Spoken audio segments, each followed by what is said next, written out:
All right. Well, on behalf of the iMoot team, just want to thank everyone coming along, and wanted to thank Robbie Coombs, who's from VerveEd. I hope I said that right, which is one of our sponsors for the iMoot. So, well, one, thank you for sponsoring the iMoot, and two, thank you for presenting this session. Appreciate you giving up your time, and look forward to it. So I'll hand over to you, Robbie. Thanks, Shane.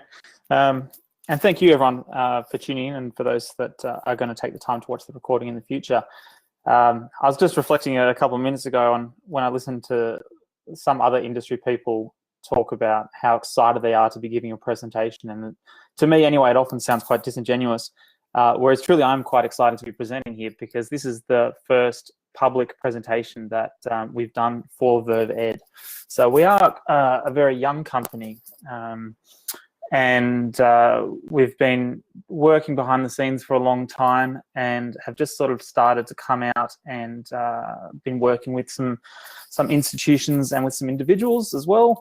But we still haven't really had the opportunity until now to have a public forum and to really get some questions from the community, and to get a bit of feedback as well. So So very much looking forward to any questions that people have at the end of this. I'll be keeping an eye on the chat stream throughout. So if anyone has any questions, I'm more than happy to take them during the presentation rather than waiting at the end.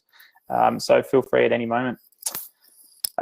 So what I wanted to go over was, before I jump into the website or the service itself, I just wanted to quickly go over a couple of slides in Prezi, just to explain a little bit, give a bit of context about what we're doing, why we're doing it, and so forth. It won't take terribly long, but I think it's important just to set the scene a little bit.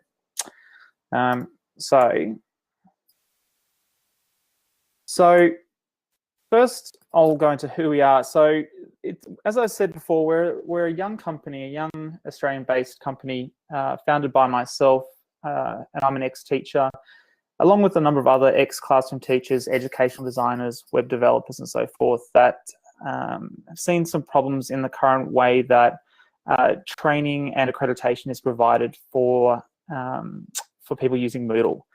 And I'll go over those problems that we're trying to address very shortly, but basically that's what sort of banded us together, a group of us, to come up with a solution to some problems that we all identified together.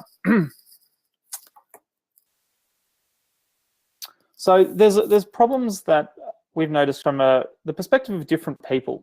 So firstly, I'll go over what just some of the problems are that we've identified in regards to Moodle training from the perspective of teachers.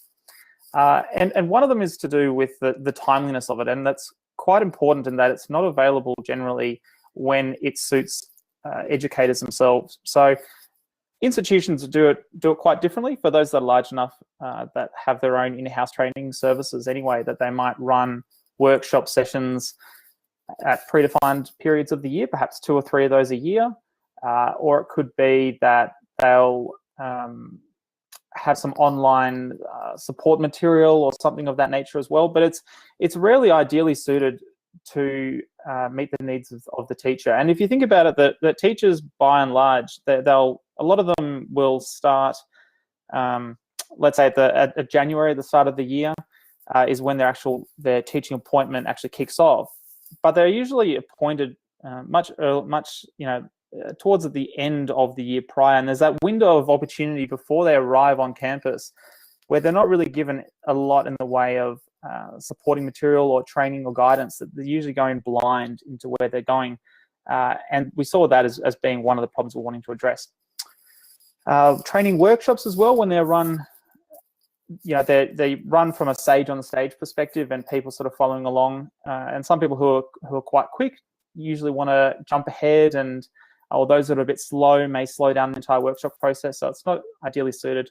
The public material that's out there on YouTube is usually of a very high quality, I must admit, but quite often it doesn't match the exact circumstances of teaching institutions, whether that's a theme mismatch, version mismatch, customizations and plugins and those sorts of things as well. So it can offer a certain baseline of information, but it certainly doesn't cover all the bases. And then some of the other handout material that is out there online is quite outdated. Even the ones that institutions themselves try to maintain is often quite outdated and hard to find if it's buried away on an internet page somewhere, and can be time consuming to navigate, especially if we're talking about massive tomes of PDFs, which is quite common. So from the perspective of ed developers, and I presume that this is probably going to be the large part of the target audience watching this presentation, and I've been in this position myself previously, that though the job title is educational designer or educational developer, I think that the truth is, and this isn't just from my own personal experience, but from speaking to others who have experienced it as well, is that quite commonly you find yourself in this repetitive loop of supporting quite low-level Moodle functionality. And though the title itself sounds quite lofty of educational developer, I think that if we're all to be quite honest, that a lot of the time it really is just about maintaining and sustaining that really, showing people how to use the 20% functionality of Moodle. And with the turnover of especially university staff and the casualization, it's increasingly so that it's hard to get traction and institutional knowledge to the point where you can kind of progress from that point. It seems like you're constantly stuck in a quicksand like problem of supporting this quite low level Moodle functionality and not really doing that sort of that high level educational design and development that we all kind of aspire to be doing, but we rarely find the time to do.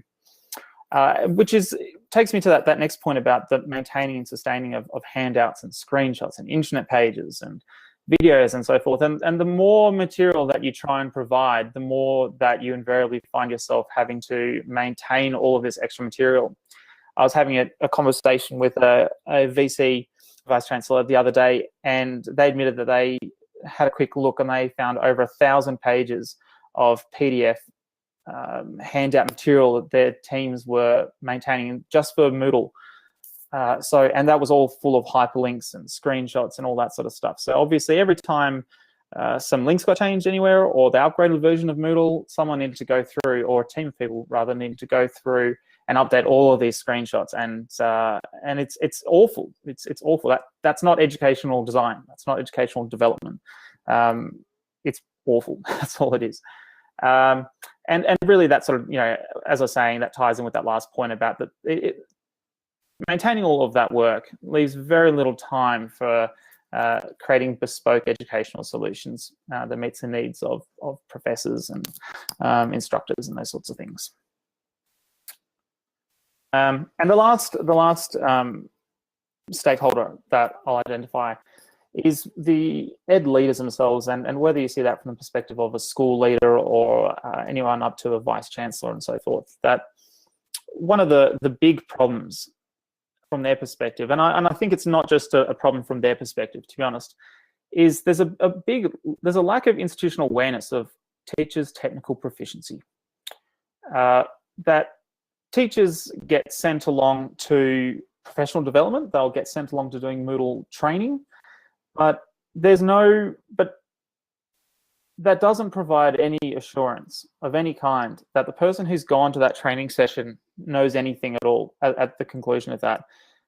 Did they engage in the training? Did they sit there on Facebook the whole time? And even if they did engage, and even if they did participate as much as possible, how do you know, what does that translate to in terms of increased student outcomes? So there's a real sort of mismatch there, that kind of just throwing this material out there and training services and kind of just hoping for the best. I suppose in a way it's like gardening with just throwing seeds out there and hoping that something's going to get planted.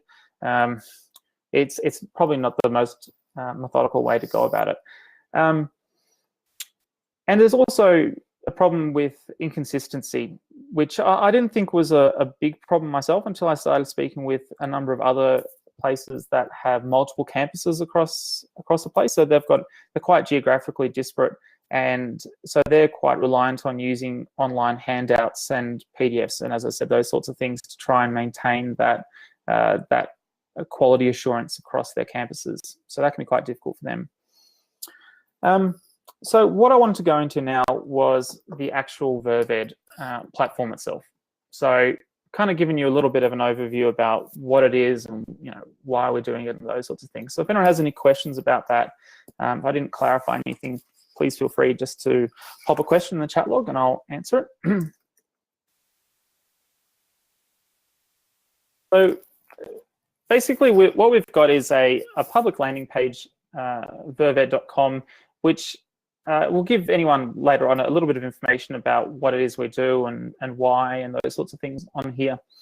And from here, anyone is able to sign up for a free account if they wanted to. So there's some information further down the page about pricing, and there's also an explainer video and those sorts of things as well. But you can jump in and create a free account and use the vast majority of the VerveEd platform for free. And we're actually having a little bit of a conversation internally about potentially expanding the free option out quite a lot more than what it currently is as well, to try and really make it available for more people, especially those that are in other countries that maybe can't justify the expense of Moodle training. So we're looking to try and expand that out a little bit. But if I just go into the login, and I will jump in as a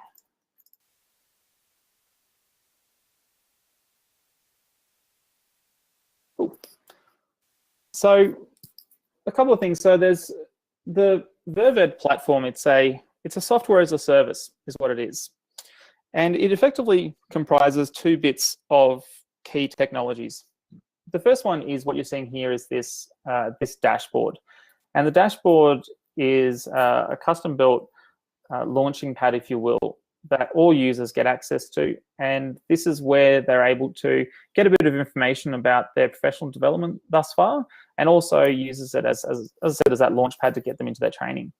Now, at the moment, we've got support for Moodle version 2.7, but we're also currently working on all of the subsequent versions of Moodle as well. So very shortly, you'll find that this launching pad will enable you to do your training in any version of Moodle from 2.7 up to 3.2. And we're going to try and maintain that 3.2 build so that even before it's actually gone live, we'll be getting the builds from GitHub and keeping that training portal quite up to date as well with that build. So this dashboard will act as that launching pad. Whatever version of Moodle you want to do your training in, this is where you'll be able to choose it from, as well as what skill level you want to be working, whether you want to do the intro course or you want to do an advanced or what have you as well. That also will be coming very shortly. So in the dashboard here, we've got a bit of information about your profile. You've got a billing option as well. The professional development certificate, which is something I'll go into in a little bit more information shortly, but this certificate is actually generated by the progress that you do in Moodle, and then so this professional development certificate is dynamically built as you progress throughout your training, and this is what comprises our own accreditation and the VerveEd quality assurance of someone's proficiency, basically. The activity log gives you a bit of information. So if you haven't done any of your training for a couple of weeks and you weren't sure where you're up to last time, those sorts of things. And then an admin piece as well. So I'll just jump into the training itself if no one has any questions about the dashboard at the moment. And I will come back to this shortly, but for now we can jump out. So takes us into the Moodle environment. So everyone gets given their own Moodle course to work within. So there's no shared, it's a shared Moodle site, obviously, but everyone gets given their own bespoke course to work within, their own sandpit, effectively. And you'll notice that we've gone with the using the essentials theme for this, and the reason being that I didn't want to use the clean theme when we were designing this, and I didn't want to go too over the top either. So I wanted to try and make sure that this environment was somewhere kind of middle of the road so that people would be able to identify it as being Moodle, and that the skills that they develop in here would translate quite seamlessly back to their own teaching environment. Now, the other thing I wanted to mention at this point was that the VerveEd platform thus far has been a kind of a public portal, if you will, so that anyone can come in and sign up for an account and do their training within. What we've been working on, sort of, I suppose, even more behind the scenes, and working with some institutions, mostly in a pilot phase, is institutional licenses. And so what an institutional license means is that rather than having this Moodle environment here, we create for them a specific subdomain. And in there, we can ensure that the version of Moodle matches what their teaching environment uses. The theme is the same. All of the plugins and customizations are the same as well, so that it mirrors the same sort of environment that the teachers are going to be teaching within as well. So what you're seeing here, is, as I said, is our public branded site, if you will, but very much there's that institutional option as well. And that if anyone out there is interested in having a bit of a conversation with us about what that might look like, if they're interested in taking part in an institutional pilot, please feel very free to get in touch with us. So what I'll just go through a little bit about the training itself. So really, it starts from the top and works its way through like a normal sort of training environment would. And sort of giving people a bit of a Moodle overview, a bit of the workspace, and adding resources and activities and those sorts of things, providing feedback. And then at the end, we've got these challenges, which I'll show to you in just a moment's time. So a bit about the training. So it's comparable in some ways. If anyone's been keeping an eye on the Moodle 3.2 build, you might have noticed that there's a big development coming out called Moodle User Tours, I believe it's called, and it's being worked on by Andrew Nichols from HQ, obviously. And he's been working on a particular plugin himself, and a particular, I suppose he's been working from the ground up to a certain extent. What we've done is we've taken an existing JavaScript library called Hopscotch, and it's developed by the guys at LinkedIn, actually. And we've been using that as sort of the backbone for how we deliver the training material. So I'll show you an example. If I jump into, say, the Moodle workspace here, I'm just keeping an eye on that presenter's preview and big black button to make sure that I don't go through this too quickly. So in the Moodle workspace here, what it's presenting to us is a bit of a pop-up here that's giving us a bit of information about the workspace itself. So initially, the nature of the training is, I suppose, to an extent, somewhat passive, in that it's pointing towards relevant headers or to relevant Moodle screen elements, and it's kind of, pointing towards key parts of it. And the benefit of this, obviously, is that it's always up to date. There's no updating of screenshots or anything of that nature. Everything is always live, and so everything's, you can interact with all of the elements.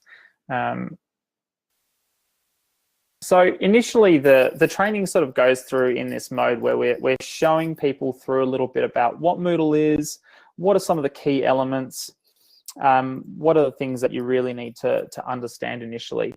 And it's kind of a bit of a, click next sort of deal.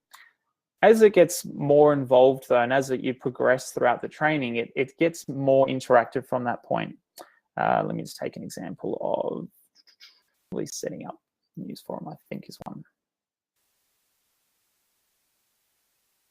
So from here, for example, we're starting to rely on the user, not just click the next button, but to start to be clicking on particular screen elements to progress throughout the training. So we've already, we've made them turn editing on, and now we're telling them you need to click edit and then edit settings to progress throughout the training. And it goes on in this nature that we're now starting to really require them to accomplish particular tasks in the training itself, and to, in this case, name the forum, put in a description, all of those sorts of things. So it's a far more, I suppose, an immersive and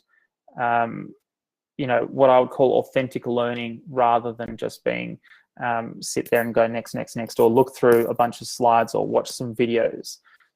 So I won't go through this entire lesson, but I think you kind of get the idea that the nature of that training progresses throughout.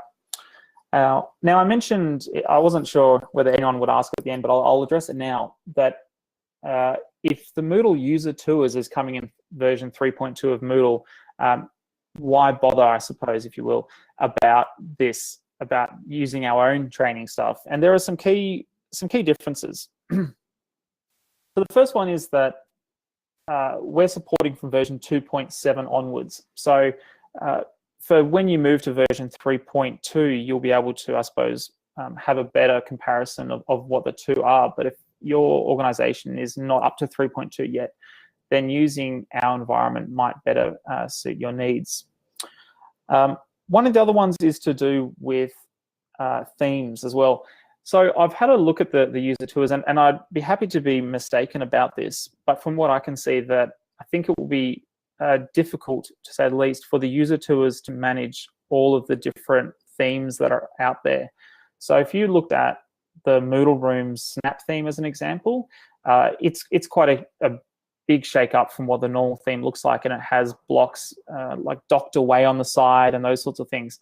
I don't think that the user tours that comes with 3.2 will be able to natively be able to work with that theme, and that it will require quite a bit of customization and uniquely written user tours to be able to make that work.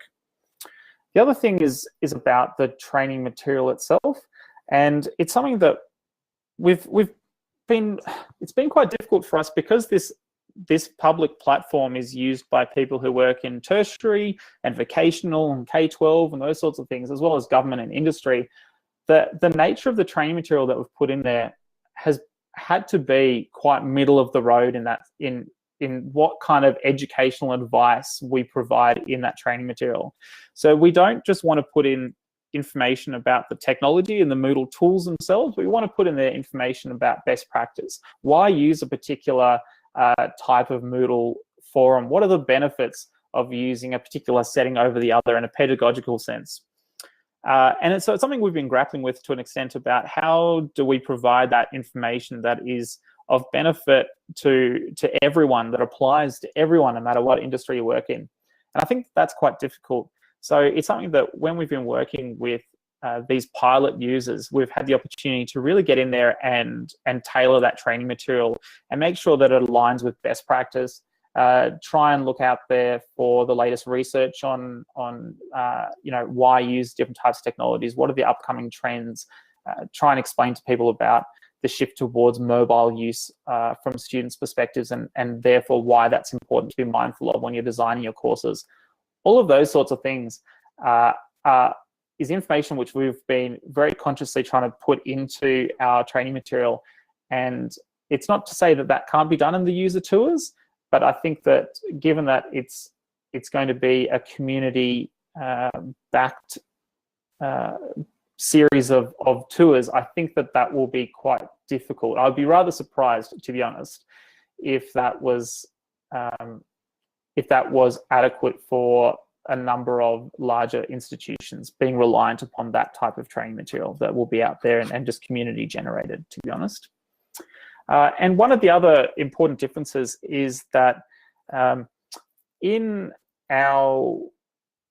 one of the functionalities of our own tours is that we're able to put in there a little bit of extra functionality. So, and I should have looked this up initially beforehand, but I think it might be an example in here. I'm going to add in a URL.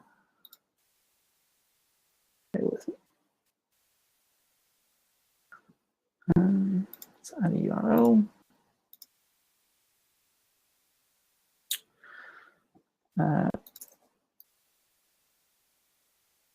Next, I think it's this next one. Hold on. Yeah, there we go. So what you may, I don't know if anyone would have captured that, but what happened was that after I ticked the display description on course page tick box, I clicked next, and then the following sections expanded out. So the content one and appearance in particular expanded out there. And that's something that we needed to code as part of our own user tours. Because otherwise, if these weren't expanded out there, then this pop-up box wouldn't have anywhere to point towards. So there's quite a little bit of actual customization and nuance that goes into it when you're actually writing these user tours themselves. That it's not just point towards this, then this, then this, then this. Sometimes if you really want to get under the hood, you need to be able to do a bit of extra refining. Another example is I recall now was one of the lessons about showing people about enrolled users. So under the administration block, you need to be able to open up that users folder to be able to get to that enrolled users link there. So you need to code in there basically for that, for the JavaScript to expand out that little submenu. So there's a little bit of nuance and tweaking that goes into creating these user tours. And I could be wrong, but I haven't seen that functionality afforded in the Moodle 3.2 user tours thus far. It might be added though down the track. So going forward, we've got all of this bit of training, and the person goes through, and by the end of it, they've done the bare bones, I suppose, of what's required to be somewhat proficient in using Moodle. However, it's the challenges here that I really wanted to talk about, because I think that this is a really key functionality of what the VerveEd platform is all about. So this is about that quality assurance piece that I was talking about beforehand. So if someone goes through and they do all of this training material above, they do all of those lessons, they start at the top, they work all the way through, great, but how do you know that they've actually learned anything? How do you know that they're more proficient as a consequence of doing all of that? There really isn't a way at the moment. And that's where these challenges come in. So the idea of the challenges is that, and I'm showing, I don't know if you're able to read what these challenges are, but I'm running a little bit of a slightly out of date course here. There's actually 9 challenges, and each challenge equates to, back to our professional certificate in our dashboard. So each challenge has its own badge associated with it. So there's 9 in total. And the idea of the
Hi all, it looks like we've had a bit of a dropout, so we'll give Robbie a chance just to get it all set up again.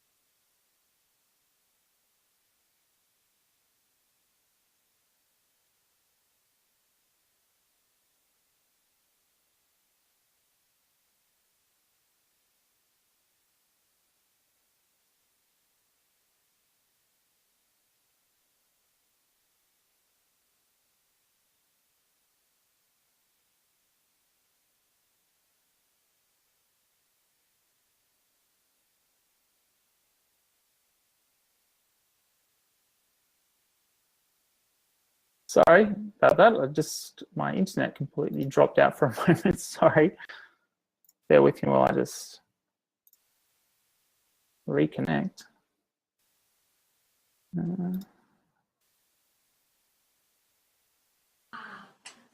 All good, Robbie. Happens quite often. Yeah, it's the perils of Wi-Fi, in particular for me. So, yeah.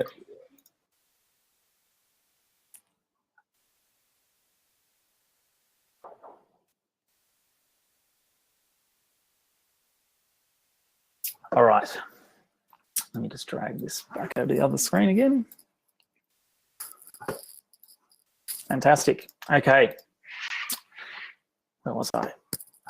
Okay. So as I was saying, I actually don't know exactly what point I dropped off, but what I was saying was that there's, as I said, there's 9 badges basically, and each one is associated with a challenge back in the Moodle environment.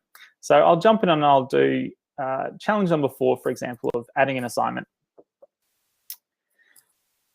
So challenge number 4, I'm just sort of jumping right into the middle of this, but challenge number 4 requires the user to demonstrate their ability to add an assignment in Moodle. So they're presented with a scenario here and with some very specific information. So in case you can't read it out there, it says that I need to add a new assignment activity named Major Essay, and it's case sensitive. I need to set the due date for the 27th of this month, set the cutoff date for the 30th of this month, enable feedback files under the feedback types, and click Save and Return to Course. So I can click Close, and now without any further guidance or hand-holding of any kind, I, as a trainee, if you will, need to be able to demonstrate my ability to do this and to complete that scenario. So I know that I need to go add an activity or resource. I need to click Assignment and click Add. And you may notice that down the bottom here, we've got a little progress bar, and that it's now expanded out a little bit. So as I've just gone through and added that assignment, it's moved up a little bit. So I'll go on and I'll add my title to the assignment. I'll give it a bit of a description, whatever. I can go back to my scenario at any stage. I can see that there's little boxes being ticked now for adding a new assignment activity named Major Essay. So I'll close that. I need to set the due date for the 27th. Use the 27th, and the progress bar jumps up again. Check my scenario, and it's now ticked that one. So next one I need to do is I need to set the cutoff date for the 30th of this month. So I need to enable that. It moves up again. Use the 30th. Ticked. So enable feedback files under feedback types. Feedback files. So they're all ticked, and I need to go Save and Return to Course. And so it brings up now a message saying, congratulations, you've completed that activity and you've been awarded a badge.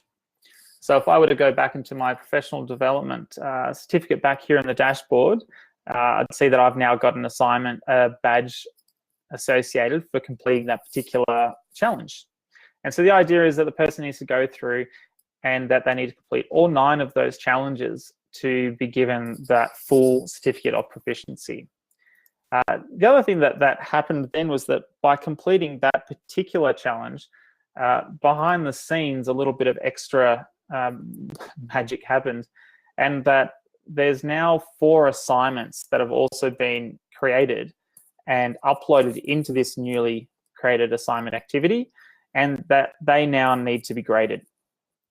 So the next challenge kicks off from where we're up to now. So challenge number 5 now requires the person to go into this assignment activity, and they need to put in very specific grades for each of those people. They need to put in feedback comments for each of those people and do some other things like that.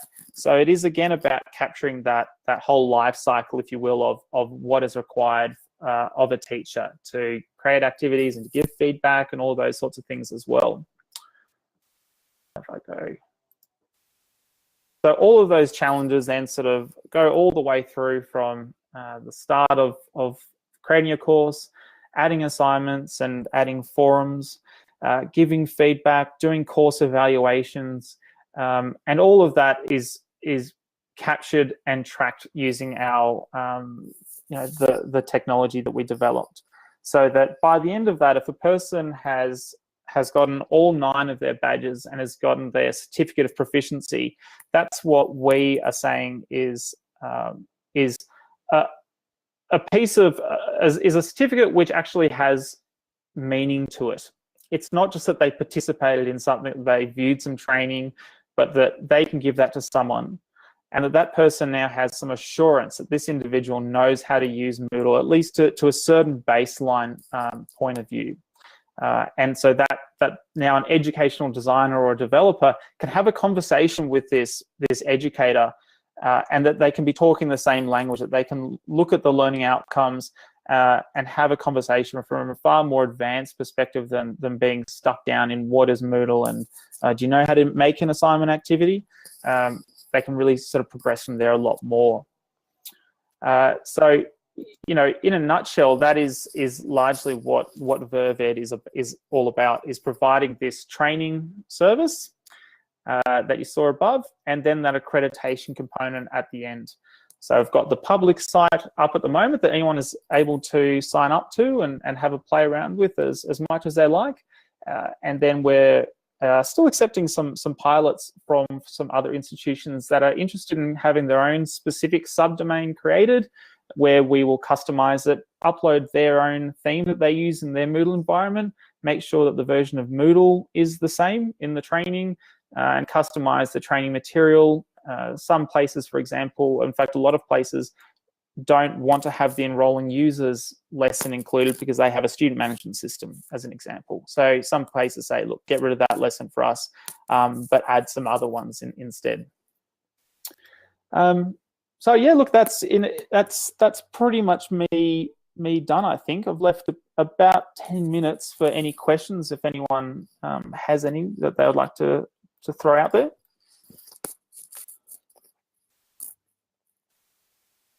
There is one question which I've had, which I'm curious to see if anyone will ask, but I'll give people a moment just to put the hand up if anyone has any questions.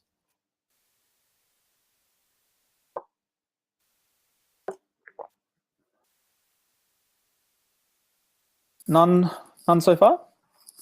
So one of the questions that has been asked of us and asked of us to support are things like Equella. So Equella is obviously a third-party plugin, and if we're talking about normal sort of plugins that you put into Moodle, they're generally quite easy to cover. So our training technology, we can do things like certificate module and any of those sort of standard integrations that is very much entirely integrated into Moodle. That's not a problem. Equella is a little bit of a tricky one because it is presented, and I'll try not to make this too techy, but it's presented in what's called an iframe, and so it's quite a different kind of beast. And so we're working with some of our pilot users to provide training for that, so that we are able to provide training for other services such as Equella or other larger providers that are a little bit harder to otherwise provide training for. And luckily, Equella in this case has an API that we're able to tap into, so that we're even able to create challenges that are able to detect when a user does a certain thing in Equella, and much like you saw that challenge code just before, actually keep track of their progress as they upload an assignment, or as they do, upload a file into Equella, and do things inside of that environment as well. So that's something that we're certainly working on at the moment as well.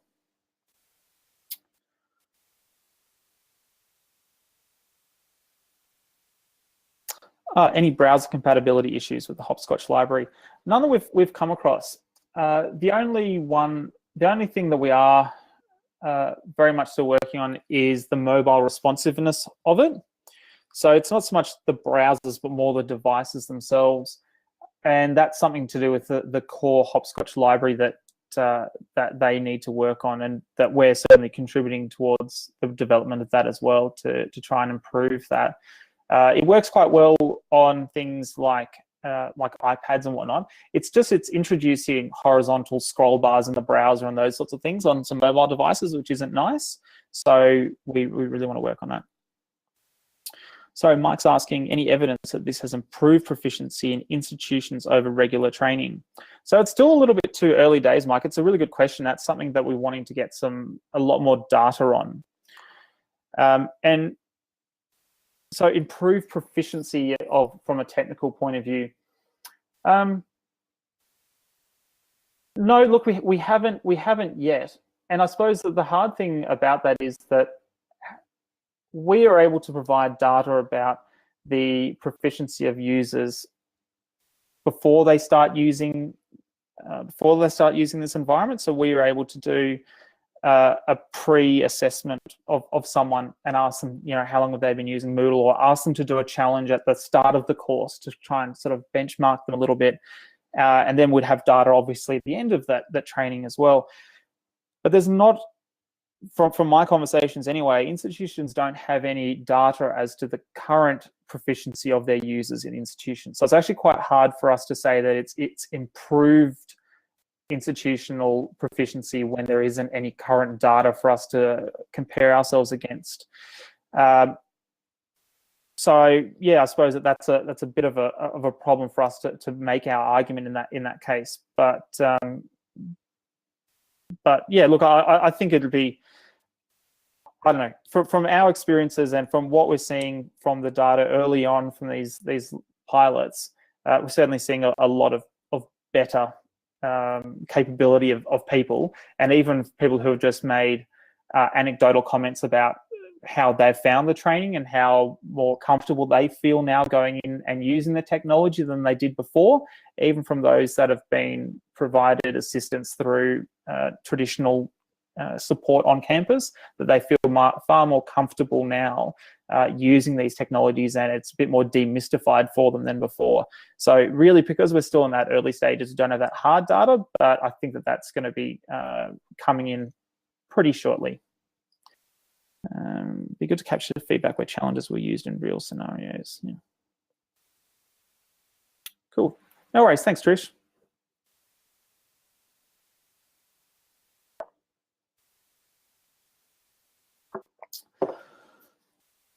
Well, yeah, if there's no more questions, my pleasure. Well, thank you very much, everyone, for your time. I really appreciate the opportunity and the good questions. And if there are any more, please feel free to email me directly at robbie.coombs@verveed.com, and I'll be more than happy to answer any questions you have, or to get any feedback of you. Really appreciate it. So we're getting a lot of that from the people through the public side at the moment, and very keen to be having conversations about the pilots as well, and about what the needs are for some of the other organizations out there across the world.